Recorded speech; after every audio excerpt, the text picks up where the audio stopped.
What is up, guys? Dakota here, and welcome back to the Driven Man channel. So today we're going to be towing with the two-door Bronco and comparing it to both of the Wranglers, the 392 Wrangler and the two-door Wrangler, and kind of see how does the Bronco compare to those when it's time to tow. Today we're going to be towing these guys. We're going to be towing the two dirt bikes, not this one and not that one. These are about 250-ish pounds, like 253 if you want to be super pedantic. So about 500 pounds worth of motorcycles and about 1,000 pounds worth of trailer. Gonna be towing about 1,500 pounds, which is about 2,000 pounds below the two-door Bronco's tow rating. It's technically rated to tow 3,500 pounds, just like the 392, not the new generation Wrangler, the previous or the new updated Wrangler.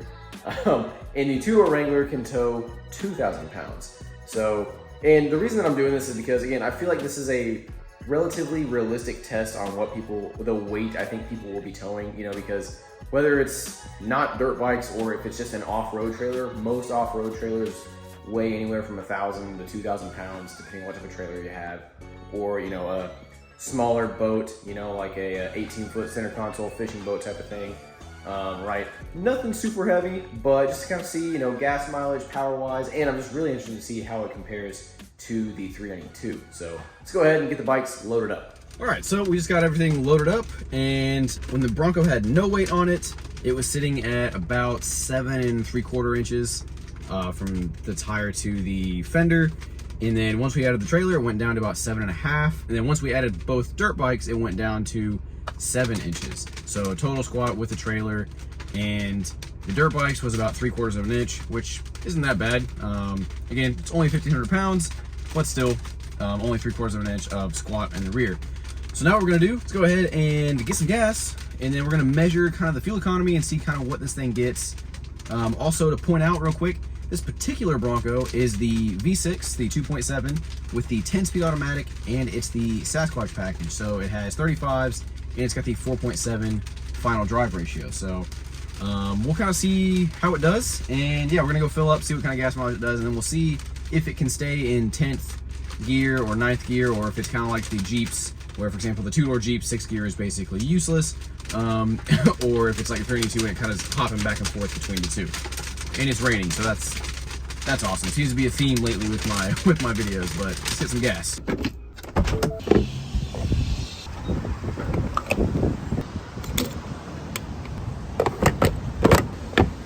I'm gonna go ahead and reset this. Boom, all right, now let's get on the road.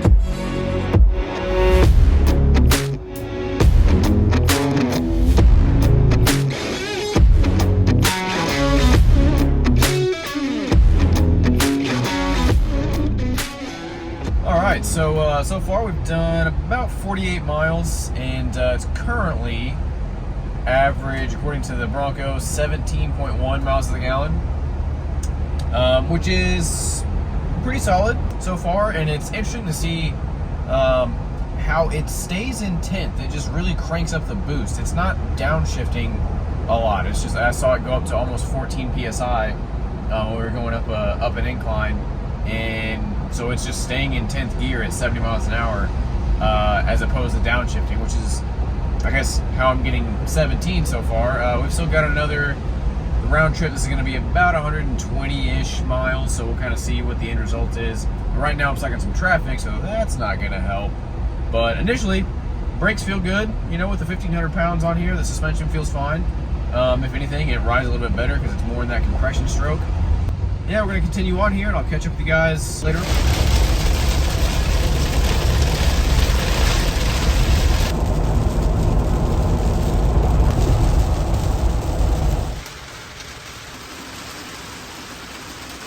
All right, guys, so we are back, and it's still raining. Basically rained almost the entire way up there. So how'd the Bronco do, and did it do better than my Wrangler 392 or the two-door Jeep? It definitely did better than the two-door Jeep, no questions asked. The two-door Jeep, currently with its setup, 410, 6-speed manual, 35s, in a 3.6, you never see 6th gear trying to maintain 70, 75 miles an hour on the highway towing. Plus 1,500 pounds is 500 pounds under two-door Wrangler's tow limit. But yeah, so compared to the two-door Wrangler, not even close. Definitely felt like it always had more power, and it never, not once, struggled, and the suspension felt fine, you know, and didn't feel unsettled at all. Compared to the 392, this was interesting. So if some of you guys know, I did a test, basically the same thing with the 392, but I filmed with just one dirt bike. I have towed with two, but I filmed with just one. Doing that same route, by the end of the day with one dirt bike, I had a little bit less than half a tank with one dirt bike. And the 392 has a larger tank than the Bronco. With the Bronco, I did the same thing. So again, smaller tank. I think the 392 is 21 gallons.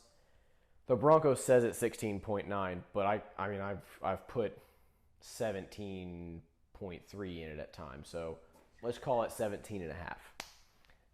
But still, it's a smaller tank, and I used basically a little bit under half a tank of gas. And the other interesting thing is the Bronco, maintaining 70, 75 miles an hour, never really downshifted. It just stayed in 10th, and when it needed to, you could just watch the boost gauge just crank up. It would go from 0 to, I think the highest I saw was right around like 13 and some change.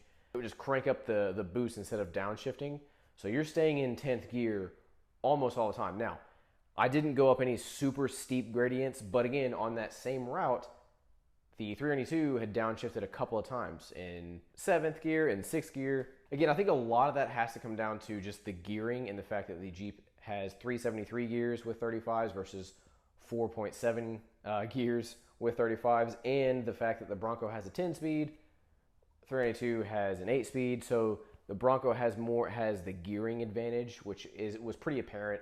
And also the fact that it could just crank the boost up on the turbos, which the 392 has to be a little bit more in the power band. So it's kind of interesting to compare the two. And according to the computer, it did about 16 and a half, I want to say, miles to the gallon, which over about 160-ish miles, towing 1,500 pounds. So again, pretty solid. And you never felt like it was struggling. You never felt the weight, you know. Same thing with 392. They both did really well as far as the suspension not, you know, bouncing and kind of being super floaty. They both handled the weight really well. Brakes felt really good on the Bronco. Was able to stop it, no problem. And it doesn't have a trailer tow mode, just like the 392, but you can tell it knows when it's got a trailer hooked up, because it will literally put on a message that says blind spot not active due to trailer.